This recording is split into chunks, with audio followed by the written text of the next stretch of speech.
Reason 1. The best split screen and level design in the industry. You might ask, how can a split screen possibly be the best part of a game? It's not even a game mechanics. Nope. It's a mechanic. Josef Fares and his Hazelight Studios already did some crazy stuff with a split screen back in A Way Out. The screen was constantly shifting horizontally, vertically, sliced into thirds, into 2/3 and 1/3. It danced around depending on the scene, and even that was fun enough to keep two players hooked. But Split Fiction takes it to a whole other level. In the last quarter of the game, the split screen becomes something truly genius. It's no longer just a basic co-op design feature. At one point, the split isn't even spatial, it's alive. The dividing line moves, rotates, bounces, becomes elastic. Sometimes it splits the screen into 3 or more parts, other times it turns into transitions between locations or realities, all framed by shifting geometric shapes. And yes, more than 2 worlds can coexist on screen. It goes as far as one player controlling a tablet in 3D space while the other runs around inside the tablet in 2.5D, or helping your partner across dimensions, all visualized through an old-school CRT TV screen. And then there is the most brilliant bit, moments where the split screen divides the same world, but each player sees it completely different. A flower for one player might be a sci-fi chopper for the other. It's one thing when this only changes how objects look, but it's something else entirely when water for one becomes air for the other. Imagine one side there is a giant shark, while on the other it's a grappling hook anchor point for both players. This is, no exaggeration, something slightly new in game design. I've always believed that true revolutions in gaming only come from crossover thinking,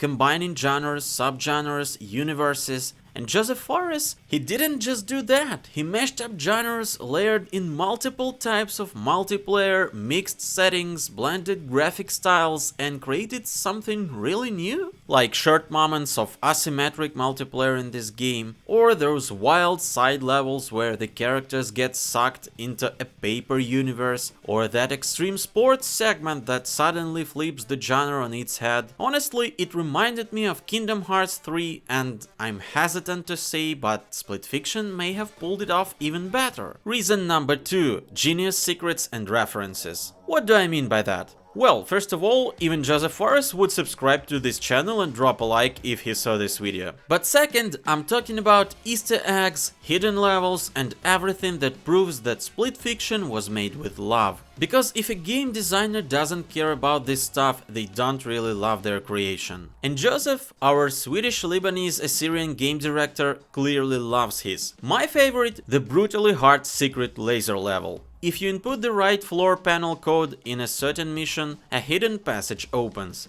According to early players, they data mined the game to find that code. If you beat the level, which is no joke, you unlock a secret video of Josef himself. In it, he promises that the first person to finish the challenge show him the achievement in real life will get a special gift. Josef will pay for the flight tickets to Sweden, where he will show an early build of Hazelight's next game, and even something else, something mysterious. Too bad, believe me, an Asian player already did it, you're late. But that's just one Easter egg. Split Fiction is packed with more than any of Fares' previous games. There's a leap of faith straight out to Assassin's Creed early on, a round table from Elden Ring, and a cardboard box from Metal Gear Solid that legit brought a tear to my eye. And that's not even a third of what's in there. If you haven't played It Takes Two or A Way Out, you probably don't realize how many tiny secrets Hazelight hides in their games for real fans. My personal faves? The Moon level, the Zelda reference in Leo and Vincent's story, and the beat in It Takes Two where you can hear that cool moment from the Game Awards 2017, Josef yelling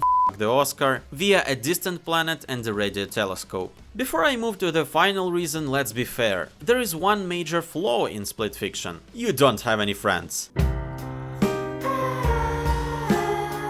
Okay, the real issue isn't even that big. It's just that the DualSense support is kinda weak. And we know what DualSense can do when it's used properly. Turning one trigger into 2 buttons, capturing surface textures through haptics, simulating tension, charging up pressure with a trigger, hack, even jamming a weapon mid-fight. There is so much potential. And yet, Split Fiction removed even the basic walk-in vibrations, something that was present in It Takes Two. Sure, it wasn't perfect, but it felt good. Each step vibrated. I mean, just leave it as an optional toggle at least. But hey, there is literally the only major issue. So let's move on. Reason number 3, the monetization model and talking to the audience. Let's be real, it's 2025, live service games, microtransactions, loot boxes, they have won. Publishers are forcing devs to crank out service shooters by the dozen, filled with cosmetics and invisible paywalls. Investors couldn't care less about artistic value, and even the smartest gaming journalist couldn't name all these bland, forgettable, cash-grab character shooters. But Fares, he is still out here doing his own thing. In every trailer, he personally shows up and proudly says no microtransactions. The game comes with a friend pass, a second downloadable copy for your buddy. So yeah, you can split the already low price in half. No account sharing tricks on PS5, no Steam family hacks, just plug and play. And considering the artistic value I just talked about, that's insane value for money. And when it comes to audience communication, Josef nails it. Just watch his YouTube videos reading player comments. One fan calls him a Tarantino of gaming, and honestly, where's the lie? Another accuses him of saying single-player games is dead, to which he immediately replies, I never said that, my first game was Brothers, A Tale of Two Sons, it's purely single-player. He adds that Hazelight does have co-op in its DNA, but who knows, maybe their next game will be a single-player too. But if it is, it'll still be the Hazelight style. I don't know about you, but it instantly reminded me of those NPC cooperation moments that are present in many games nowadays, like in Plague Tale with Amicia and Hugo, or the Burning Shores DLC for Horizon Forbidden West. This could be really awesome. In short, the audience can trust him. As long as Fares leads Hazelight, quality is guaranteed, and the biggest deviation you'll ever see from cooperative games is a beautifully crafted single-player story, not a soulless live service cash cow. And you know what else you can trust? The quality guarantee for this channel is you. So hit the videos on the left and right, subscribe with the bell in the middle, and stick around because there is a lot more awesome stuff coming your way.